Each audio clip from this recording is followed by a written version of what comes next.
a pedirle y voy a invitar para que también puedan conocer al pastor Elías Vargas, pastor de la Iglesia Bautista Reformada de Puerto Montt, entonces, que nos va a estar acompañando con este segundo tema. Vamos a estar hablando del PRA. Ahí el pastor entonces les va a explicar esta cosa. Así que, pastor, por favor.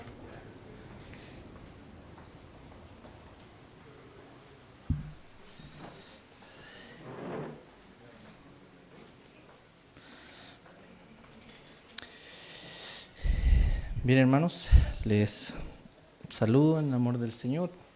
Como bien explica el pastor, yo vengo de la ciudad de Puerto Montt con algunos hermanos que me han acompañado. Es una maravillosa oportunidad de estar con ustedes. Creo que a la mayoría he podido conocerles y siempre es grato verles nuevamente. Como ya les he dicho anteriormente, conozco al pastor Humberto desde que inició la iglesia, junto a ustedes, muchos de los hermanos que están acá. Y me gozo que puedan llevar adelante esta primera conferencia. Por supuesto, cuando me invitaron, acepté gratamente para poder compartir un tema.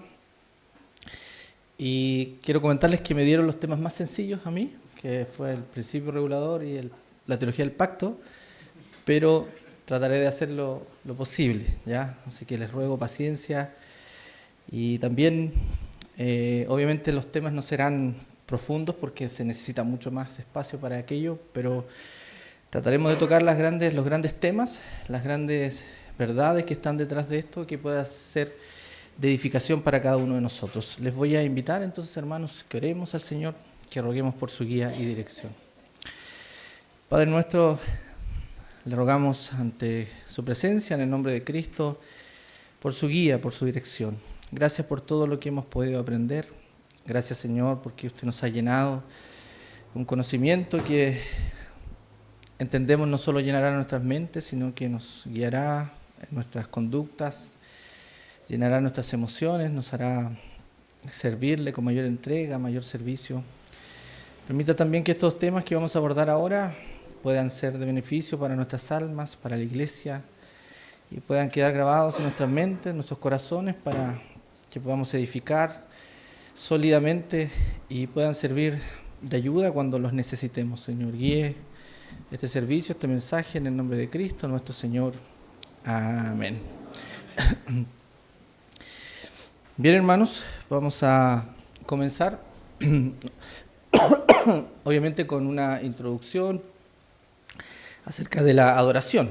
El tema que veremos hoy día es el principio regulador de la adoración, o como en palabras del pastor Humberto, el PRA, ¿cierto? El principio regulador de la adoración. Y este principio, o esta forma de entender la adoración, tiene que ver cómo la manera como la iglesia se acerca a su Dios santo. Adorar significa inclinarse, en términos literales es inclinarse hacia alguien. Obviamente nosotros lo hacemos ante el Dios Trino, y la actitud con la cual va el pecador ante la presencia de un Dios eternamente santo y poderoso determina muchas cosas. La iglesia, por lo tanto, debe tener cuidado en la forma que adora. Defenderemos, obviamente, el principio regulador de la adoración, que es un entendimiento de cómo nosotros debemos acercarnos, pero antes de ello podemos entender, hermanos, de una manera intuitiva como creyentes, de que la manera en que cómo nos acercamos a Dios también es un reflejo de lo que hay en nuestro corazón. Si nos acercamos de una manera informal ante Dios, de una manera atrevida, de una manera irreverente, refleja simplemente lo que hay en nuestros corazones.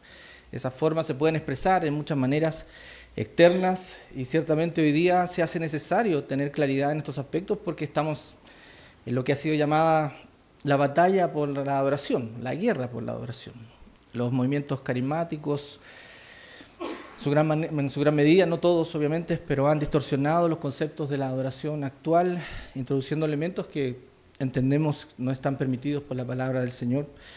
Por lo tanto, hermanos, nosotros debemos tener claros cimientos acerca de esta forma de entender la Escritura, de entender la adoración, y si lo entendemos bien, si lo mantenemos de una manera clara, entonces seremos el pueblo que Dios quiere que seamos, un pueblo separado de Dios, un pueblo que adora reverentemente, un pueblo que está dispuesto a servir a su Dios, y la forma de adorar o la manera en que venimos ante Él es simplemente un anticipo del cielo.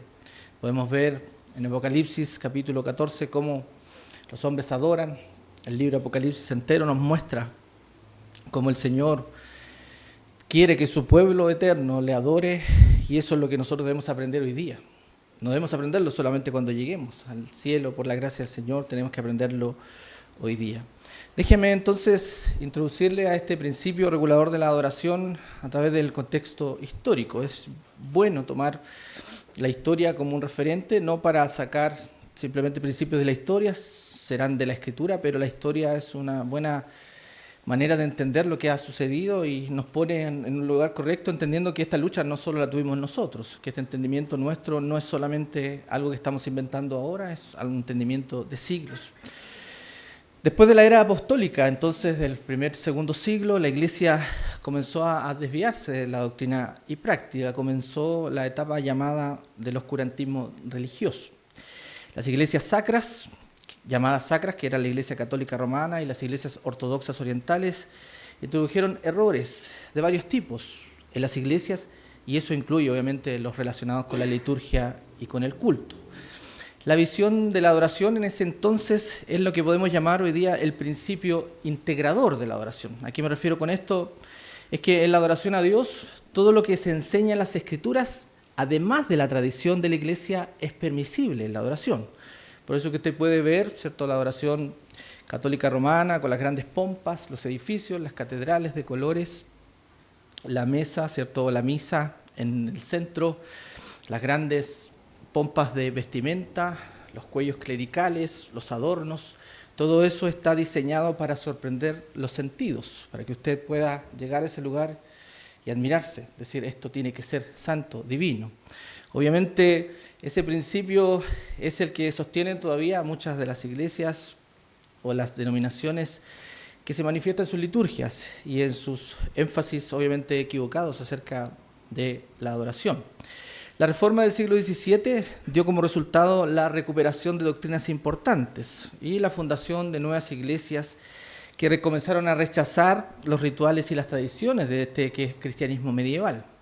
Las áreas más obvias de la reforma fueron la justificación por la fe, es la salvación, el que empieza a unificar la reforma, pero aparte de ello, ¿cierto?, obviamente el tipo de gobierno, este gobierno episcopal, un gobierno piramidal dirigido por el Papa, comienza a ser cuestionado por la autoridad que tenía, por los vicios que había adquirido. Y esto entonces también lleva a que la reforma abarcó parte de la adoración de la Iglesia, derribando algunas grandes, podríamos decir, ídolos de la adoración medieval y también el gobierno de la Iglesia. Comenzaron a emanar dos grandes doctrinas que iban a ser fundamentales para poder desafiar a esta liturgia medieval. Primero, la doctrina conocida como Cristo como cabeza de la Iglesia. Usted recordará, como buen lector, ¿cierto?, de las Escrituras, o ha podido ser parte de la enseñanza doctrinal, que Cristo es cabeza de la Iglesia y ejerce esta cabeza, ¿cierto?, esta autoridad en tres aspectos. ¿Cuáles son? Los que son llamados sus oficios. Jesucristo es rey, es sacerdote y es para nosotros también el profeta. Cuando hablamos de que Él es nuestro profeta, es Cristo quien nos enseña lo que debemos aprender. Eso tiene que ver con la doctrina. Cuando hablamos de que el Señor es nuestro rey, implica que Él gobierna a su pueblo, ¿cierto? Y eso implica también el gobierno que las iglesias locales ejercen sobre sus distintas iglesias. Y cuando hablamos de que el Señor es sacerdote de la iglesia, entendemos que Él es también quien decide y nos tiene que guiar en cuanto a nuestra propia adoración. Él es nuestro sacerdote, Él nos guía en nuestros rituales y lo que hacemos. Otro concepto que emanó junto con esta doctrina de Cristo como cabeza de la iglesia es el concepto de sola escritura, que nuestros hermanos anteriormente ya nos dijeron. Esta verdad fundamental de sola escritura implica obviamente que la Biblia es la autoridad de los asuntos de fe y práctica, pero también nos trae consigo no solo la autoridad, sino también junto con ello trae que la revelación es suficiente, ¿cierto? No necesitamos nada más, es la última autoridad, está completa, no necesitamos revelaciones adicionales, es perspicua, es decir, es capaz de ser entendida en los aspectos fundamentales, no necesitamos interpretación, ¿cierto?, en los cuanto a los aspectos fundamentales de la fe, como la salvación y el crecimiento cristiano, y es definitiva, es decir, el canon está cerrado. El tribunal de apelación ante nuestras dudas espirituales es la palabra de Dios. Entonces, estos dos conceptos, Cristo como cabeza de la Iglesia y la sola Escritura, comenzaron a moldear ahora el desafío de la Iglesia protestante y reformada hacia la adoración medieval. Posteriormente, la época puritana, que comienza a partir de los años 1600, nos comienza a traer una nueva época en la cual se fue avanzando más en estos aspectos. Si bien la sola Escritura era sostenida por todos los reformadores y la gran mayoría de los puritanos, fueron las diferencias en la aplicación de la sola Escritura las que comenzaron a poner diferentes posturas o a establecer diferentes posturas en cuanto al gobierno y al culto de la liturgia de la adoración. Esto formuló o llevó, ¿cierto?, a muchos puritanos y reformadores a tener que decidirse en cuanto a los aspectos de la adoración. Siguiendo a Juan Calvino, la mayoría de los puritanos se adhirieron al principio regulador de la adoración o del culto, y la Iglesia de Inglaterra se adhirió a otro principio, llamado normativo, de Martín Lutero. El principio normativo enseña lo siguiente: todo lo que se enseña en las Escrituras debe ser obedecido, mientras que todo lo que no está prohibido también es posible hacerlo. No sé si se da cuenta de la diferencia. En algún sentido es permisivo, porque dice, obedecemos lo que la palabra dice, pero además, si es que la Iglesia acuerda algo adicional, lo puede introducir mientras no esté prohibido en la Escritura. ¿Ya? Usted podrá ir pensando los peligros que hay también en esto. El principio regulador, entonces, que fue establecido o sistematizado por Juan Calvino y del cual siguieron la mayoría de los puritanos, se entiende de la siguiente manera: todo lo que se enseña en las Escrituras debe ser obedecido, mientras todo lo que no se enseña en las Escrituras debe ser rechazado. Es decir, no hay espacio para la innovación, no hay espacio para los acuerdos de la Iglesia, no hay espacio para nada más que no sea lo que Dios ha instituido en su palabra. Este principio, el principio regulador, quedó plasmado en las grandes confesiones de fe. Podemos entenderlo, ¿cierto? La Confesión de Fe de Westminster de 1647, en el capítulo 21 de la adoración religiosa, establece que la adoración debe ser regulada por las Escrituras. Asimismo, el Catecismo Mayor, el Catecismo Menor de Westminster, de los presbiterianos, estableció este principio regulador. La Confesión Belga del año 1561 y los cánones de Dort, junto con la Segunda Confesión Helvética y obviamente nuestra propia Confesión de Fe Bautista Reformada de 1689. Déjenme explicarle, hermanos, que el hecho de que el principio regulador de la adoración, o regulativo, como algunos llaman, haya quedado en estas confesiones, no significa que esto sea uniforme, no significa que todas las iglesias adoren igual, ¿ya? ¿Por qué? Porque el principio regulativo de la adoración no establece el orden, por ejemplo, de los himnos, no establece qué himnos deben cantarse cada día, si son los salmos o himnos espirituales, ¿cierto? Nosotros tenemos nuestro enfoque, pero si deben haber instrumentos de acompañamiento en el canto, por ejemplo, es algo que, si tengo tiempo, me gustaría ahondar un poco más. Sin embargo, el principio regulador de la adoración resultó en un estilo unificador, un parecido familiar, y esto se puede ver, hermanos, en la himnología. Usted puede ver, va a una iglesia, ¿cierto?, los himnos antiguos. Es casi unánime, ¿cierto?, las iglesias metodistas antiguas, calvinistas, las iglesias anglicanas, muchas de ellas en la himnología era algo muy similar. Las doctrinas y los principios que se defendían obviamente emanaban de un entendimiento del principio regulador. Obviamente, hermanos, no quiero dejar de lado que también durante la Reforma Protestante hubieron grupos disidentes. La Reforma Protestante se puede observar de dos maneras. La reforma del magisterio, es decir, donde estaba Martín Lutero, donde estaba Juan Calvino, se dice el magisterio porque ellos lograron impactar las autoridades, lograron establecer grandes cambios, ciertos sociales incluso. Pero la reforma radical, que eran muchos grupos que eran obviamente reformados en el sentido de que querían alejarse de la Iglesia Católica, pero tenían excesos. Muchos de ellos se llamaban los ranteros o los exaltados, los cuaqueros y otras denominaciones que muchas de ellas permanecen hasta el día de hoy, sostenían doctrinas no ortodoxas que afectaban el culto. Estos movimientos fueron suprimidos en la mayoría de los casos por las autoridades civiles y no representaron una gran amenaza en los términos de adoración para las iglesias ortodoxas. Pero ellos establecieron un principio que hoy día puede ser la semilla de lo que hoy día entendemos como los grandes movimientos carismáticos. ¿Qué entendían estos movimientos disidentes o no ortodoxos? Es que la adoración a Dios, las Escrituras proporcionan pautas generales a seguir, al tiempo que permite la libertad, de acuerdo a las preferencias, las expresiones. Los cuáqueros tenían una forma muy distinta de adorar. Se les acusó incluso de desnudarse en sus servicios, se les acusó de excesos. Obviamente muchos de ellos no eran legítimos, pero debido a que tenían por así llamarlo, permiso para innovar y para llevar adelante un servicio tal como les placía, entonces fueron ellos acusados de muchos excesos. Había un descuido general en estos grupos por la autoridad de las Escrituras y podrían ser, como ya les dije, considerados precursores del movimiento carismático. Este principio se llamó el principio progresivo de la oración o principio permisivo, ya que es la semilla de lo que hoy día entendemos por innovación y obviamente cambios y preferencias en la adoración moderna. Déjenme establecer ahora, ya que he podido contarles cómo estos principios se han formado en la historia, lo que significa un mandamiento. ¿Por qué es necesario así? Porque el principio regulador nos dice que nosotros solo haremos lo que la Biblia nos manda, ¿cierto? En resumen, si no está explícitamente explicado en las Escrituras, nosotros no lo haremos. Entonces, si no está mandado en las Escrituras, nosotros tenemos que definir qué es un mandato, ¿cierto? ¿Cómo lo obtenemos? Porque hoy día, hermanos, hay muchas denominaciones o personas que son lo que son llamados biblicistas, es decir, que si no hay un versículo bíblico que explique claramente lo que estamos diciendo, ellos no lo van a aceptar, ¿cierto? Entonces el biblicismo es obviamente una hermenéutica equivocada, porque nosotros entendemos que la Biblia nos enseña lo que manda de distintas maneras. Déjenme explicarle las 4 maneras en las cuales la Escritura nos ordena cosas, ¿ya? La primera son mandatos directos o instrucciones imperativas. Usted puede ver eso en Éxodo, por ejemplo, capítulo 20, versículo 3, donde nos dice, no tendrás dioses ajenos delante de mí. Eso es un imperativo, es una orden, ¿cierto? También lo podemos ver en Juan 13, 34, donde el Señor nos dice, amaos los unos a los otros. Son instrucciones imperativas.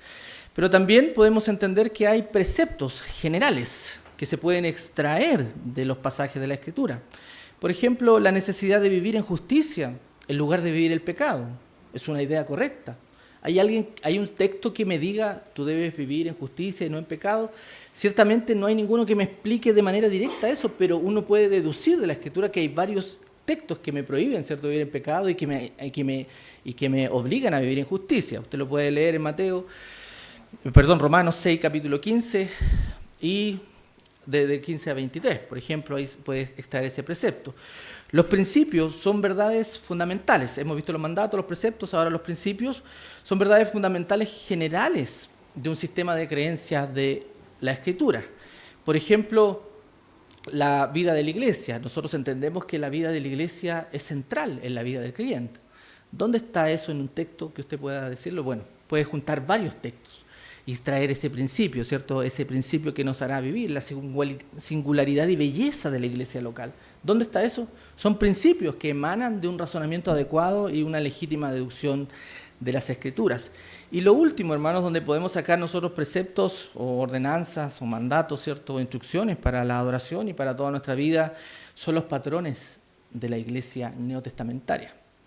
¿Usted sabe de dónde nosotros, por ejemplo, sacamos que debemos tener reuniones de oración los días miércoles? Hay iglesias que lo tienen el día lunes, hay otras que lo tienen el día jueves. ¿De dónde sacan eso? ¿De dónde viene ese entendimiento? Viene del entendimiento de un patrón de la iglesia local. Hechos capítulo 4, Hechos capítulo 6, Hechos capítulo 20. ¿Qué hacía la iglesia cuando estaba perseguida? ¿Qué hacía la iglesia continuamente? Se reunía a orar. Cuando Pedro fue llevado preso, ¿qué hizo la iglesia? Se reunió a orar. Es un patrón de la iglesia neotestamentaria. Por lo tanto, es así como extraemos lo que nosotros necesitamos para entender lo que la iglesia debe hacer en el tema específico de la oración. Obviamente abarca muchas cosas, pero tiene que ver principalmente con el tema que estamos llevando adelante. Ahora, hermanos, déjeme, habiendo explicado esto, lo que son los mandamientos, ir a darle un respaldo bíblico al principio regulador de la adoración. ¿Por qué nosotros entendemos que hay un principio, que hay algo que nos dice que debemos adorar de cierta manera? Bueno, porque el Señor, a través de su palabra, nos ha mostrado que ante Él, hombres pecadores como nosotros, no podemos acercarnos de la manera que queramos. Es simplemente eso. No podemos innovar en lo que Él nos ha entregado. es un principio que se establece en el Antiguo Testamento y en el Nuevo Testamento. El primer antecedente, ¿cierto? El primer incidente de adoración, como algunos le llaman, es lo que aparece en Génesis capítulo 4, versículos 1 al 7. No lo vamos a leer porque no tenemos tiempo, pero usted puede, mientras yo voy relatando lo que ocurre, usted puede leerlo. Génesis 4, capítulo 1, versículos al 7. ¿Qué ocurrió ahí? Dios aceptó la ofrenda de Abel y rechazó la ofrenda de Caín. La ofrenda de Abel consistió en ¿qué cosa? En lo que Dios seguramente ya le había revelado, ¿cierto? Los primogénitos de sus ovejas y de lo más grueso de ellos. La ofrenda de Caín consistió en ¿qué cosa? En el fruto de la tierra. Abel era pastor de ovejas, Caín era labrador de la tierra. De una manera lógica nosotros podíamos deducir, bueno, él trabajaba en la tierra, era más fácil para él. Abel trabajaba en las ovejas, era más fácil para él. ¿Por qué no podía llevar cada uno lo que quería? Porque no era lo que Dios había revelado. Génesis capítulo 3, versículo 21, nos dice que Dios le hizo túnicas de piel para cubrir la desnudez de Adán y Eva. Eso implica que el Señor mismo sacrificó en el huerto del Edén para cubrir la desnudez y la caída del hombre. Génesis capítulo 8, versículo 20, Noé ofreció holocausto a los animales. Podemos concluir que Dios ya había dado este patrón claramente, no lo está explícito en las Escrituras, pero era un patrón y ellos debían adorar de esa manera. ¿Qué hizo Caín? Desechó lo que Dios les había revelado. La adoración entonces que Dios quería era una tipológica, es decir, una que estuviera basada en la muerte sustitutiva del Salvador que vendría más adelante. Caín rechazó esa manera de adorar e inventó su propia forma. No le importó la instrucción que Dios había dado y esto gatilló la envidia hacia su hermano y, por supuesto, la muerte de aquel. Caín entonces podría haber cambiado su producción agrícola por los animales requeridos por la adoración de su hermano, ¿cierto? ¿Qué tenía que hacer Abel? Intercambiar un cordero, pedirle a su hermano que le diera uno, porque esa era la manera que debía adorar. La adoración entonces debe llevarse, nos dice este pasaje, a cabo en la forma que Dios ha prescrito. Hebreos capítulo 11, versículo 4 nos dice, por la fe Abel ofreció a Dios más excelente sacrificio que Caín, por lo cual alcanzó testimonio de ¿qué cosa? De que era justo. ¿Y su hermano? Su hermano no, porque quiso adorar en la manera que él había estipulado para sí mismo. Hebreos capítulo 12, versículo 22 al 24 nos dice, pero os habéis acercado a Jesús, el mediador de un nuevo pacto, y a la sangre rociada que habla mejor que la de Abel. El sacrificio de Abel fue un anticipo, un tipo del sacrificio perfecto que Cristo haría de sí mismo por su pueblo escogido. Ese es el primer antecedente de que Dios no quiere que adoremos la forma en que nosotros se nos venga la gana, ¿cierto? O seamos innovadores en la adoración. Levíticos capítulo 10, versículos 1 al 3, otro texto también conocido. 2 de los 4 hijos de Aarón muertos, ¿por qué? Por ofrecer fuego extraño. Literalmente fuego profano delante del Señor. El versículo 1 del capítulo 10 de Levíticos nos dice que ofrecieron fuego que Él no les había mandado. Se nos dice entonces en el versículo 2, entonces salió fuego del Señor y los devoró y murieron delante del Señor. Los 2 hijos de Aarón habían ofrecido incienso que no había ordenado Dios. Es posible que hubieran estado borrachos, eso es lo que se puede inferir del versículo 8 al 11, porque viene una advertencia acerca de la bebida después de eso. Pero esto, ¿qué nos ordena? ¿Qué nos dice la palabra del Señor? ¿Qué nos grita? ¿Cierto? Estos pasajes, que todo lo que Él ha ordenado debe ser obedecido y todo lo que Él no ha enseñado debe ser rechazado. Éxodo capítulo 32, versículo 6, nos habla también del incidente de los hijos de Israel adorando a través de un becerro de oro. Mientras que Moisés estaba en el monte Sinaí comunicándose con Dios. Israel fabricó un becerro de oro para adorarlo, porque ellos era la adoración que habían visto, ¿cierto? Seguramente en Egipto. Una transgresión directa de los 10 mandamientos de Éxodo 20. Y aparte de hacer ofrendas al becerro, la Escritura nos muestra que el pueblo se divertía jugando, comiendo y bebiendo las palabras de Dios. Entonces en el versículo 8 del capítulo 32 dice, pronto se han apartado del camino que yo les mandé. No podemos adorar como queramos, es el Antiguo Testamento, es evidente que nos dice aquello. Pero en el Nuevo Testamento este principio también avanza, ¿cierto? Que dice Mateo 28:20, dice el Señor en la Gran Comisión, enseñándole a los discípulos que guarden todas las cosas que Él ha mandado. ¿Qué enseñó Cristo? Cristo nos enseñó cómo adorar. Cristo nos enseñó que deberíamos adorar en espíritu y en verdad. Juan capítulo 4, ¿cierto? Cuando habló con la mujer samaritana. Los fariseos y los escribas fueron condenados por el Señor por inventar cosas, por poner mandamientos de hombres sobre la adoración. Cristo entonces los desechó por haber creado y fabricado su propia adoración, que lo pusieron sobre la adoración que Él había dado. La adoración ceremonial que Dios había dado era legítima, era útil por un tiempo, pero los fariseos la habían pervertido y Él rápidamente los condenó. Mateo capítulo 15, versículo 9, nos dice que el pueblo en vano honraba al Señor, enseñando como doctrinas, ¿qué cosa? Mandamientos de hombres. Colosenses capítulo 2, versículos 22 al 23, nos dice que debemos rechazar los mandamientos y las doctrinas de hombres, porque éstas tienen apariencia de piedad, pero son religión autoimpuesta, ¿cierto? ¿Qué quiere decir eso? Literalmente la Biblia dice adoración voluntaria, es decir, cosas que se han inventado para hacer. No debemos adorar a Dios como nos plazca, cuando nos plazca. No podemos adorar a Dios agregando o quitando la palabra de Él. Y no podemos hacerlo sin incurrir en la ira de Dios sobre todos aquellos que rechazarán sus mandamientos. Apocalipsis capítulo 22, versículo 18 al 19. Con estas consideraciones, hermanos, entonces debemos concluir algo muy evidente. El principio regulador es la enseñanza en cuanto a la adoración más coherente de las Escrituras que los principios normativos, progresivos, ¿cierto? Y permisivos. Por lo tanto, el principio normativo que solo exige que se respete lo que enseña la Escritura es inconsistente con estos pasajes, así entendemos.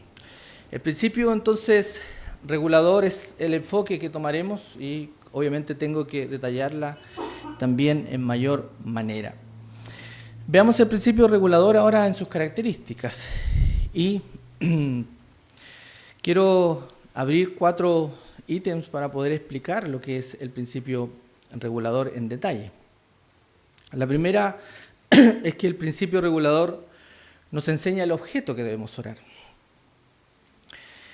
Nos enseña la manera en que debemos orar. Nos enseña la actitud que debemos orar y nos enseña el día que debemos orar. Obviamente el día ya fue explicado, el pastor habló de el día del Señor como parte del mandamiento moral, el 4º mandamiento, ¿cierto? Instituido por Dios. La ley no puede ser quebrantada. Si uno quebranta un punto de la ley, toda la ley, ¿cierto?, se quebranta, por lo tanto no podemos, como el pastor bien dijo, cercenar la ley o cortarla. Por lo tanto, el día de la adoración fue algo que ya fue visto, pero nosotros ahondaremos un poco más en el objeto de la adoración, en la manera de la adoración y en la actitud de la adoración.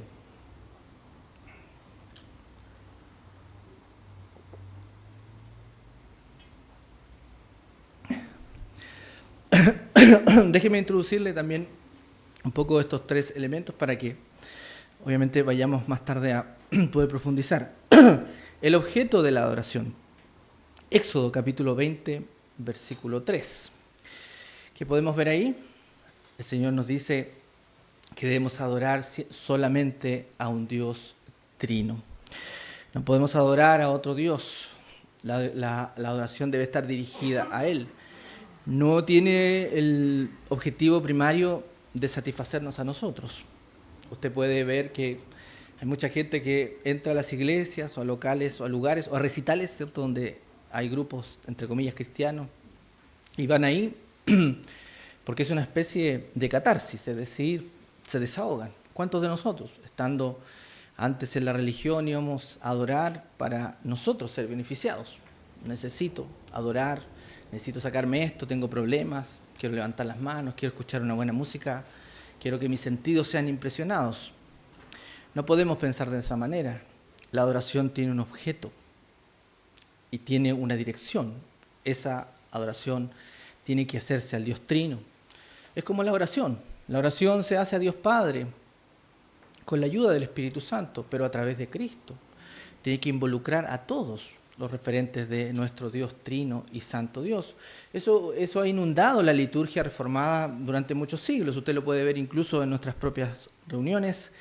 ¿Qué se hace cuando usted llega el día domingo acá? Lo primero que se hace, se ora. ¿Y esa oración qué debe contener? Debe contener adoración ante el Dios Santo, justo. Es la adoración objetiva. Adoramos a Él por lo que Él ha hecho. No podemos empezar la adoración diciendo, Señor, quiero que me llenes, quiero que me satisfagas, quiero tener esto de ti y aquello, tengo esta necesidad. Hay lugar para eso. La Biblia nos enseña a través, ¿cierto?, de la oración, cuando el Señor le enseñó a orar a sus discípulos, que hay lugar para nuestras necesidades. Pero ¿cómo parte el Padre Nuestro? Comienza con nosotros, parte diciendo, Padre nuestro, que estás en los cielos, santificado sea tu nombre, venga a nosotros tu reino, hágase tu voluntad. ¿Tiene que ver eso algo con nosotros? Tiene que ver todo con Él, con su reino, con sus propósitos, con su sabiduría, con reconocer quién es nuestro Señor. El mismo principio se establece también en Efesios capítulo 1, versículos 3 al 14. También, hermanos, la manera de adorar. Perdón, voy a continuar con el objeto de la adoración. El Nuevo Testamento muestra que las tres personas de la Santísima Trinidad, el Padre, el Hijo y el Espíritu Santo, deben ser adorados por medio de la fe. Quien murió y resucitó entre los muertos por nuestra salvación fue Jesucristo. Usted es capacitado por el Espíritu Santo y debe ofrecer un culto aceptable ante nuestro Señor. Ahora sí, en segundo lugar, veamos la manera de adorar. La manera de adorar, hermanos, tiene que ver con lo que es llamado los elementos de la adoración, los elementos del culto público.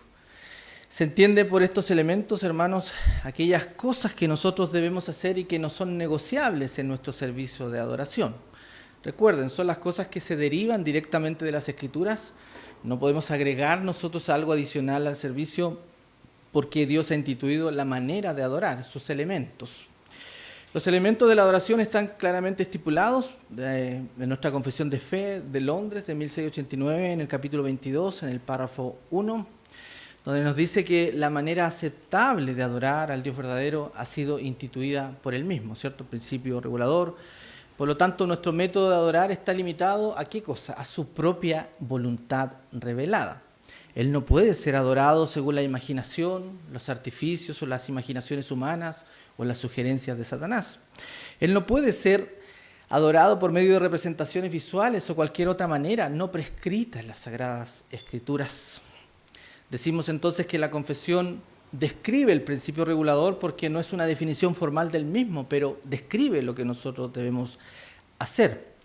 El párrafo 3 del capítulo 22 de la misma Confesión de Fe declara que la oración con acción de gracias es una parte de la adoración natural y Dios requiere esto de todos los hombres. El párrafo 5 agrega que la lectura de las Escrituras, la predicación de las mismas, la audición de la palabra de Dios, la enseñanza y la amonestación unos a otros en salmos, himnos y canciones espirituales, cantando con gracia en nuestros corazones, así como la administración del bautismo y la cena del Señor, son partes de la adoración a Dios. Fuera de estas cosas, hermanos, no nos está permitido introducir cosas adicionales a los servicios. Lamentablemente hoy día, hermanos, es cosa de mirar la adoración. ¿Cuántos de nosotros mismos participamos en estas cosas? Obras de teatro dentro de las iglesias, café concerts dentro de las iglesias, recitales dentro de las iglesias, mimos dentro de las iglesias. Todas estas cosas, hermanos, nos llevan a comprender de que la adoración ha sido tergiversada, ha sido mal entendida. No podemos añadir las cosas que nosotros queramos, no podemos añadir ni siquiera elementos de la cultura, santificarlos y traerlos aquí porque resultan.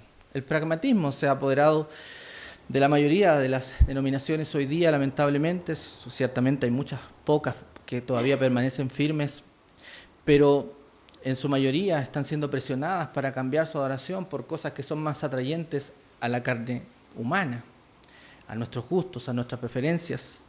Cuando usted, hermano, ve que estas cosas se establecen en las iglesias, después, cuando alguien llega por estas cosas, usted tendrá que seguir alimentándolo con esas cosas. Este es un círculo vicioso. La carne demanda más. La carne demanda mejores arreglos, mejores bellezas, mejor ornamentación, porque no se cansa nunca de ver, en palabras de Salomón. Entonces, el principio regulador identifica solo 7 elementos de la adoración formal, ¿cierto? La oración, la lectura de las Escrituras, la predicación, la enseñanza, el canto, la ofrenda y el día del Señor. el bautismo y la cena del Señor son llamados ordenanzas especiales de la Iglesia, que pueden incluirse en la adoración pública. Hay veces que los bautismos se realizan dentro de los mismos servicios, eso está bien porque es parte de la adoración, pero en la mayoría de las veces se llevan a cabo por separado, son ocasiones especiales. ¿Por qué? Porque si no tuviéramos que encontrar candidatos todos los domingos para que se bauticen, ¿cierto? Si es algo que debemos hacer siempre. No, es algo que se hace en ocasiones especiales, cuando el Señor llama, cuando ha habido un proceso, cuando vemos que hay evidencia de conversión, entonces podemos realizar el bautismo. La recolección de las ofrendas, si bien, hermanos, no lo nombra la confesión, pero nosotros debemos entender que es necesario y es parte de los elementos de la adoración. Pasajes como 1 de Corintios, capítulo 9, versículos 13, 14, 1 de Timoteo 5, 17 y 18, resaltan la responsabilidad de la Iglesia de apoyar a quienes trabajan en el ministerio, las necesidades de la Iglesia, por lo tanto, deben ser llevadas adelante, como sugiere la Escritura, también en el día del Señor. El apóstol Pablo, ¿cierto?, al pedir sus ofrendas, dijo que debían recolectarse. ¿Cuándo? En el día del Señor. Por lo tanto, hermanos, la enseñanza de estos elementos es claramente llevada adelante en las Escrituras. Y aquí quiero hacer también otra aplicación, hermanos. ¿Cuántos de nosotros a veces quizás teníamos conceptos equivocados de adoración? A veces, quizás usted, al igual que yo, muy joven, para orar en mi casa, en mi hogar, necesitaba una música, ¿cierto?, un poco más que me llevara y me emocionara para yo poder llegar a alcanzar a un estado en el cual, según yo, podía adorar. ¿Cuántas liturgias, cierto?, antes de que la palabra se lleve adelante, ponen un distinto tipo de canciones para preparar, entre comillas, los corazones, ¿cierto? No tiene nada que ver con la adoración. Cuando usted está escuchando la palabra, está adorando. Cuando usted está cantando al Señor, está adorando. No desprecie el canto. Ámelo, cante. Es más breve, ¿cierto? Es más breve el cántico, pero es una forma de adorar al Señor, es una forma de amonestarnos. A veces ensalzamos la palabra, ¿cierto?, a un lugar preponderante. Algunos hablan de la primacía de la palabra, ¿cierto?, como un elemento de adoración. Nosotros preferimos quizás la centralidad de las Escrituras porque no significa que la palabra sea mejor o mayor que otros. Toma más tiempo porque necesita exponerse de una manera distinta, pero no es superior al cántico, no es superior al momento en que usted ora y echa la ofrenda. Tiene que pensar, hermanos, que son cosas que son cortas, pero a veces rebajamos el valor que tienen debido a que pensamos que las maneras de adorar son aquellas que son más evidentes, más permisivas. No es así. El Señor, en su gracia, nos ayude a tener en alta estima todos los elementos de la adoración y a disfrutarlos como lo que son, mandamientos del Señor, para que nos acerquemos a Él. Ahora veamos, hermanos, la actitud de la adoración. Hemos visto, ¿cierto?, el objeto de la adoración, hemos visto la manera de adorar. Veamos la actitud, hermanos, de adorar. La actitud, obviamente, de la adoración tiene que ser una actitud reverente. Adorar a Dios es reverenciarlo, dar la gloria a Él es reconocerle, reconocer sus atributos, reconocer su gloria, sus perfecciones. Esa necesidad que tenemos nosotros como pueblo de Dios debe ser reflejada en la adoración. Venimos ante Él a reconocer lo que Él es. Nosotros somos los necesitados, Él es nuestro Dios. No venimos a hacerle al Señor un favor adorando, no, venimos a pedir de Él, a demandar de Él su alimento. Venimos a demandar de Él su esperanza, su bendición para nuestras vidas. Debemos entonces reverenciar a Dios y eso equivale, hermanos, a poder tener una correcta actitud frente a Él. Acompáñenme al libro de Juan, en capítulo 4, versículo 4. Nos muestra la actitud que nosotros debemos tener frente al Señor. Jesucristo hablando con la mujer samaritana, en el capítulo 4 de Juan, versículo 24, dice estas siguientes palabras: Dios es espíritu, y los que le adoran en espíritu y en verdad es necesario que le adoren. Adorar a Dios en espíritu, hermanos, involucra necesariamente adorarle con sinceridad. En espíritu significa que todo lo que somos viene ante su presencia. ¿Cuántas veces adoramos, cierto, de una manera obligatoria? Venimos ante el Señor porque es bueno venir a la iglesia, porque lo tenemos como en la rutina de todos los domingos. O venimos sinceramente porque confiamos en el Señor, pero nos olvidamos de lo que venimos a hacer. El Señor en su gracia nos recuerde siempre de que nuestra adoración debe ser sincera. En espíritu significa que es interna también. Es sincera, pero es interna. Por lo tanto, levantar los brazos, hacer grandes gestos, ¿cierto?, de adoración, para Dios no significa nada si el corazón no está involucrado. Vamos a ser fariseos, igual que, ¿cierto?, el pueblo de Israel, muchos de ellos cuando iban hacían sus sacrificios y eso no significaba nada para ellos, eran rituales. Así a veces nosotros también podemos tomar la adoración. Hermanos, y aquí también un consejo, una aplicación. Usted se da cuenta que todos los servicios son parecidos, ¿cierto? Usted puede, cuando viene a la iglesia, hermanos, usted no se sorprende, no hay nada nuevo, ¿cierto? Porque los servicios son conocidos, oramos, cantamos, primer himno, segundo himno. Pero usted tiene que tomar bien este concepto, porque precisamente el hecho de que no haya sorpresas lo va a enfocar correctamente. Usted sabe lo que viene, se enfoca, no está esperando que su carne sea sorprendido con algo para que algo nuevo lo lleve a adorar al Señor. El culto es rutinario, pero no es rutinario para que sea aburrido, es rutinario para que usted sepa que su corazón debe ir preparándose una y otra vez. Ora, canta. ¿Qué es lo que viene ahora? ¿Sabe lo que viene ahora? Viene la palabra, preparo mi corazón. Usted sabe lo que viene. Entonces aproveche eso, no lo tome como algo aburrido. Para el alma no es aburrido hacer lo mismo. Son los medios que Dios ha dejado. Aproveche, ¿cierto? Y está diseñado precisamente para eso, para que usted pueda adorar tranquilamente. Nada lo va a sorprender. Ore al Señor. Disfrute lo que viene, sepa y prepare su corazón para la liturgia que vendrá más adelante. Jesucristo entonces le explicó a esta mujer que adorarlo en espíritu y en verdad era una adoración interna del corazón, pero también que tenía que hacerse con la ayuda del Espíritu Santo. Ningún adorador ritualista, hipócrita, como los fariseos y los escribas, podía llegar ante el Señor. Sus oraciones llegaban hasta donde llegaba su voz, hasta donde el techo a veces donde estaban, no podía llegar ante la presencia del Señor. La respuesta del Señor frente a los fariseos que le decían al Señor que sus discípulos no se lavaban las manos, está en Marcos capítulo 7, versículo 5, hipócritas, bien profetizó Isaías de vosotros, porque está escrito, este pueblo de labios me honra, pero su corazón está lejos de mí.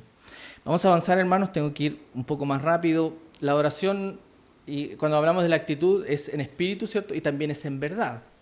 La actitud del adorador tiene que ser en verdad, es decir, adorar a Dios en verdad es adorarlo con entendimiento y con una obediencia adecuada a las Escrituras. Adorar a Dios en verdad es venir adorándole bajo la verdad que Él nos ha mostrado. A veces se malinterpreta este texto, pero adorar a Dios en verdad obviamente involucra una sinceridad, pero sobre todas las cosas involucra venir a adorarle bajo la verdad que Él nos ha dejado. Los samaritanos consideraban, ¿cierto?, en este diálogo del Señor Jesucristo con esta mujer samaritana, los samaritanos consideraban como la Escritura solo los primeros 5 libros de Moisés, mientras que los judíos se aferraban a los salmos y a los profetas. Los samaritanos adoraban en el monte Gerizim, mientras que los judíos lo hacían en el monte de Sión. El Señor le dijo a esta mujer samaritana que viene la hora cuando ni en este monte ni en Jerusalén adoraréis al Padre. Vosotros adoráis lo que no sabéis, nosotros adoramos lo que sabemos. ¿Qué debe notarse aquí? En primer lugar, el Señor estaba diciendo que la comprensión de la verdad es importante para adorar. La adoración verdadera había sido determinada por Él y tenía que hacerse en el monte Sión, bajo sus parámetros, lo que Él había revelado en las Escrituras. Pero también el Señor se refería obviamente a la abolición de los sacrificios y rituales de animales. Usted se da cuenta, hermano, la bendición que tiene en el Nuevo Testamento, en el Nuevo Pacto, ya no ir ante Dios bajo la plataforma de la adoración ceremonial. Antes usted, si era un verdadero creyente, incluso tenía que adorar orando hacia un cierto lugar, tenía que traer sus sacrificios, tenía que hacer los rituales que obviamente estaban dados para el tiempo. Ahora usted puede adorar en espíritu y en verdad. Se arrodilla en su hogar, ora al Señor. El sacerdocio individual de creyente puede llegar ante la presencia del Señor, no bajo la plataforma de lo ceremonial. Ahora tenemos mayor libertad, hay una mayor bendición para adorar. No son restricciones, es una mayor bendición para adorar al Señor. Déjeme ahora poner dentro de este ámbito, ¿cierto? Hemos visto la actitud en espíritu y en verdad, pero también la actitud de la adoración, algunos lo clasifican de otra manera, pero a mí me gustaría hablar de las circunstancias de la adoración. Dentro de la actitud hay circunstancias, algunos ponen las circunstancias dentro de la manera de adorar, pero yo lo puse aquí dentro de la actitud. ¿Por qué? Porque las circunstancias de la adoración son aquellas cosas que están relacionadas con el culto, pero se determinan con el sentido común, como dice la confesión, la prudencia cristiana y las reglas generales de la Escritura. ¿A qué me refiero con las circunstancias de la adoración? Algunas iglesias optan por usar bancas, otros tienen sillas, algunos recogen la ofrenda de una manera, otros la hacen de otra.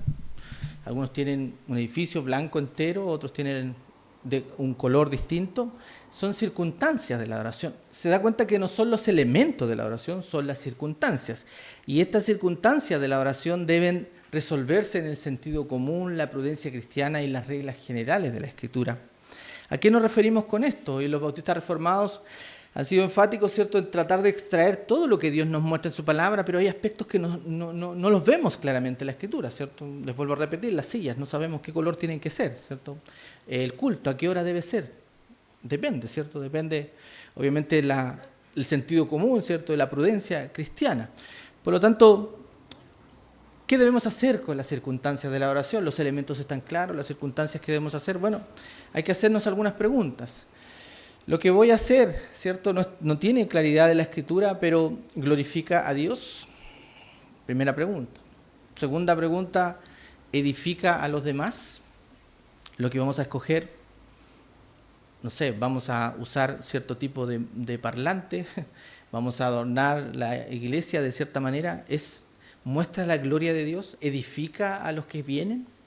En tercer lugar, muestra sinceridad a la fe de Cristo. Muestra sinceridad lo que estamos haciendo, establece un patrón de prudencia, de amor, de sinceridad ante el Señor y ante Cristo como nuestro sacerdote. En cuarto lugar, las circunstancias de la oración pueden ser evaluadas de la siguiente manera: muestra comprensión de la verdad de las Escrituras y se conforma a ella, es decir, lo que estamos haciendo, si es que yo lo tuviera que evaluar en base a principios generales de la Escritura, ¿tendría sentido? ¿O es algo pecaminoso? ¿Es algo que está asociado a algo pecaminoso? El Señor nos ayude, porque aquí entra la prudencia cristiana, el sentido común. Son cosas subjetivas, hermanos, pero a la luz de la prudencia, ¿cierto?, y del conocimiento cristiano, obviamente las iglesias reformadas son conservadoras en estos aspectos. El culto público, bautista reformado, generalmente reformado, es un culto sencillo, es un culto simple, que no busca distraer las cosas de lo principal, de la adoración. No podemos poner, ¿cierto?, porque esto es parte de las circunstancias, cosas que llamen la atención, cosas que tengan que llamar, ¿cierto?, a nuestros sentidos, y no tenemos que tener el mejor piano, la mejor música, ¿cierto?, ahí para que, entre comillas, por ser excelentes para Dios, ¿cierto?, como uno escucha muchas veces, no, es que lo mejor tiene que ser para Dios, entonces traigo cosas extravagantes para traer a la iglesia, para mostrar de que somos una iglesia próspera.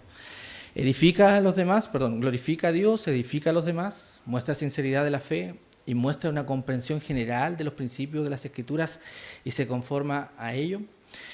Aquí, hermanos, yo quiero hacer también un punto, me quedan algunos minutos. Hay un exceso, y a veces dentro de los mismos círculos reformados, hay un exceso y un abuso de las circunstancias. Por ejemplo, la forma de vestir de los individuos, la forma de venir ante la presencia del Señor se pone bajo las circunstancias y se usa, ¿cierto?, la excusa de la libertad cristiana. Pero no tenemos libertad cristiana para hacer lo que queramos. Tenemos libertad cristiana para glorificar a Dios y no hacer tropezar a los demás. Esa es la verdadera libertad. Por lo tanto, vestirse de una manera descuidada, escasa, o con adornos excesivos, fuera de lugar, obviamente, o traer las mejores galas y la ropa cara el domingo, no tiene lugar en la liturgia cristiana para el creyente. Debemos ser prudentes, nuevamente, el sentido común. Usted viene a adorar a Dios, lo que decía el pastor el domingo. Vengo a adorar a un Dios santo. No voy a ser el más destacado, pero voy a ser una persona formal, reverente, porque mi actitud determina también lo que hay en mi corazón. Soy cuidadoso en eso, por mí, por los demás, por mi iglesia. Amo a mi iglesia. Y no quiero, hermanos, que la gente venga y diga, estas personas son descuidadas, no adoran a su Dios, porque la gente cuando viene acá no ve a Dios. ¿A quién ve? A usted. Somos su reflejo. Tenemos que ser su reflejo. Si no ven amor, si no ven cuidado entre nosotros, si no hay preocupación entre nosotros, ¿verán amor? ¿Verán el reflejo del amor de Dios en nuestras vidas? Obviamente no. Es mi deseo, hermanos, de una manera pastoral, les digo, no utilicemos, ¿cierto?, la libertad cristiana y la libertad de conciencia para desobedecer lo que Dios nos ha dado en su consejo general, que es la correcta aplicación de la libertad de conciencia y de la libertad cristiana. Bueno, no debemos permitir que nos obliguen a creer una doctrina que sea errónea. Si la Iglesia nos quiere hacer creer la doctrina de la transubstanciación, como la Iglesia romana creía, no lo haremos. Ahí tenemos libertad de conciencia, ¿cierto? Porque nuestra conciencia está atada a la verdad de Dios, por lo tanto eso no corresponde. No podemos aceptar, ¿cierto?, el uso de elementos que estén fuera de lo que Dios nos ha ordenado en su palabra. No podemos hacerlo. Ahí es donde se usa la libertad cristiana y la libertad de conciencia. De manera similar, entonces, hermanos, debemos tener cuidado en las cosas que traemos a la adoración. Se me ha ido el tiempo, me he pasado, así que no podemos ahondar más en algunas cosas que son más relevantes, ¿cierto? Obviamente se necesita más tiempo para esto, para ahondar un poco más en la música y otros elementos, pero si alguien quiere conversar de aquello también lo puede hacer, estaremos aquí. Y el Señor en su gracia entonces haya podido usar este tema para llamarnos, para desafiarnos, para reconducirnos, para molestarnos y para darnos bendición en nuestros corazones. Inclinemos nuestros rostros y adoremos y oremos al Señor. Padre nuestro, gracias por su bondad, gracias porque usted nos dio esta instancia. Ayúdenos, Señor, a que todo lo que hagamos sea dirigido por su presencia, dirija lo que queda de esta conferencia y que todo lo que hayamos escuchado pueda ser guardado en nuestros corazones. Se lo pedimos en el nombre de Cristo nuestro Señor. Amén.